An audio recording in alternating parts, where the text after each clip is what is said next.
ഇത് കിട്ടുന്ന സാധനമല്ലേ, വെട്ടിക്കണം എന്നുള്ളൂ. പിന്നെ ഇത് വെക്കണം എന്നുള്ളൊരു അതിനുള്ളൊരു കൂലും വരുള്ളൂ. എണ്ണാക്കേരുടെ തോലേ നമ്മൾ തെങ്ങിനും ഈ കവുങ്ങിനൊക്കെ ഇടാൻ നല്ല വളമാണത്. ചീഞ്ഞിട്ടുണ്ടെങ്കിൽ എന്ത് വളം പോലെ അറിയാം. അപ്പൊ നമ്മളുള്ളത് നമ്മളെ പറമ്പിലാട്ടോ. ഇവിടെ ഞങ്ങൾ കുരുമുളക് ഇടാൻ വേണ്ടിയിട്ട് കുറച്ച് പോസ്റ്റുകൾ വെക്കാണ്. അപ്പൊ ഞാൻ ഒരുപാട് കൺഫ്യൂഷൻ ചെയ്യുന്നത് സിമെന്റ് വേണോ PVC വേണോ എന്നുള്ളത്. അപ്പൊ ലാസ്റ്റ് നമ്മൾ എണ്ണാക്കര എന്ന് പറഞ്ഞിട്ടുള്ള ഒരു മരം ഉണ്ടല്ലോ, ഈച്ചക്കായ ഉണ്ടാകുന്ന ഒരു മരം.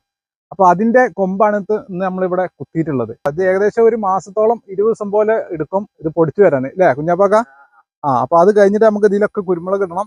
ഇന്നിപ്പോ നമ്മളിവിടെ വെച്ചിട്ടുള്ള ഏകദേശം 60 പോസ്റ്റാണ് നമ്മളിവിടെ കുരുമുളകിന് വേണ്ടിയിട്ട് ഈ അന്നേക്കര കുത്തിയിട്ടുള്ളത്. ഇതാണ് ചെലവ് വളരെ കുറവാണ്. പിടിച്ച് കിട്ടിയാല് ഇപ്പൊ നമ്മൾ 10-64 വെച്ചിട്ടുണ്ട്.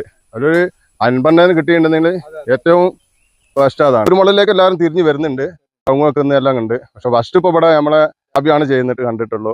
നമ്മള് കുറെ കാലമായി പണി തുടങ്ങി. ഞാൻ കുഞ്ഞാപ്പി എന്ന് വെച്ചാൽ കുറെ വർഷങ്ങളായിട്ട് പണി തുടങ്ങിയിട്ട് ഇപ്പൊ ജാബിന്റെ ഇതിലാണ് ഇപ്പൊ അത്